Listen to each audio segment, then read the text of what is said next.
Before we get started, I'd like to introduce you to Luis. Luis has been with me for a very long time. Just a little guy when we started. I put about 30 pounds of muscle in him. Look at that, look at that.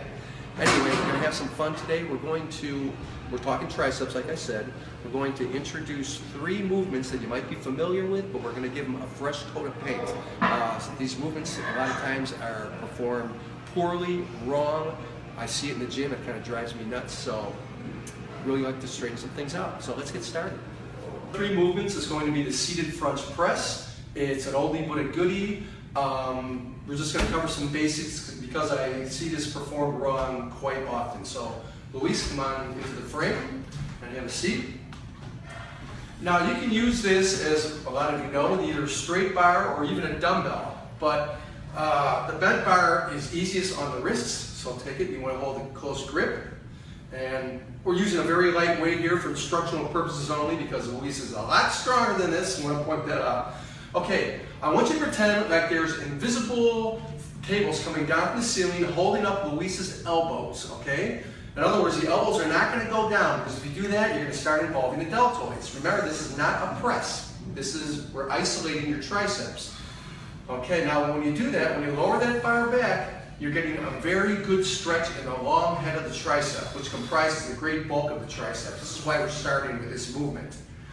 Okay, you don't want to let your elbows flare out for the same reason that you don't want your elbows to come down. So we don't want to involve the deltoids. Now when you go deep like that and get that really good stretch in the long head, you're going to recruit the maximum number of muscle fibers, which is going to result in the growth that we want. Okay, so that's really nice, all the way down. If you start using too much weight, you're going to be jerking the weight up. You don't want to do that. It's so important to get as far down as you can. All right. And all the way up. And I think we got the picture there. Okay. There we go. The movement is going to be the tricep push down with the cable.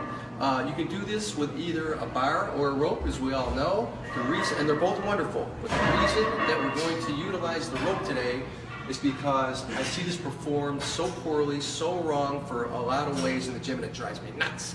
So we're going to demonstrate the wrong way and the right way with Luis. Okay? Here's the wrong way to do it first. Faster. Now look at this. Okay, guys actually do this in the gym, and it drives me crazy. All right? Is it better than sitting on the couch and eating Fritos? Maybe, not much. Okay. If you're going to use the rope, let's get something out of it. All right, do it the right way. Now, you do this slowly and deliberately, something you can't do with the bar. At the bottom of the movement, he's going to spread out his wrists, you can see, and the rope spreads out, and that way you're getting a fantastic contraction in all 3 heads, particularly the lateral or medial head, which is what we're targeting. But all 3 heads are really feeling the brunt of this movement when you curl out those wrists at the bottom and squeeze right there. You actually want to hesitate for like a count of a beat or so. Let it up slowly, and you don't want your elbows to start raising up, because if you do that, then you're going to start involving the deltoids again, and we want to make sure that we're isolating the triceps throughout the move. Okay, a few more reps.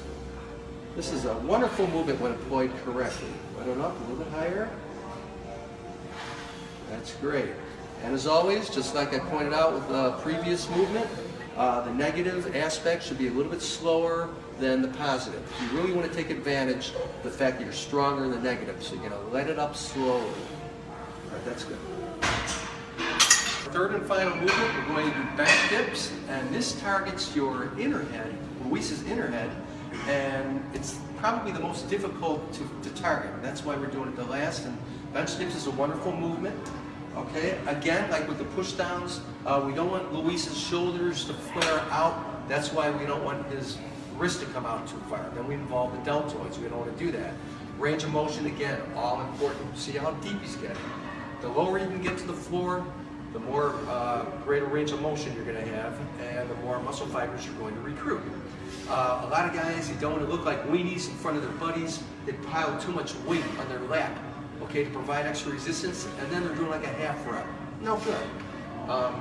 For some folks that aren't quite as strong enough to elevate your feet, you can put your feet on the floor, and it's still wonderful.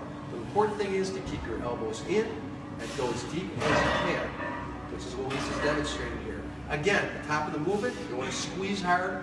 All three heads are being recruited, but particularly, again, we're getting that inner head, which is very difficult to target. This is simply a wonderful movement, and it's a great alternative to doing regular dips, which a lot of people aren't strong enough to do. Okay, thank you. We're going to be bringing you tricep movements more in the future, but these are three great ones. They're basic, and we want to start with those, and I hope that you've learned a little bit something today. This has been another bodybuilding bullet by Rob, the extraordinary trainer for ordinary people.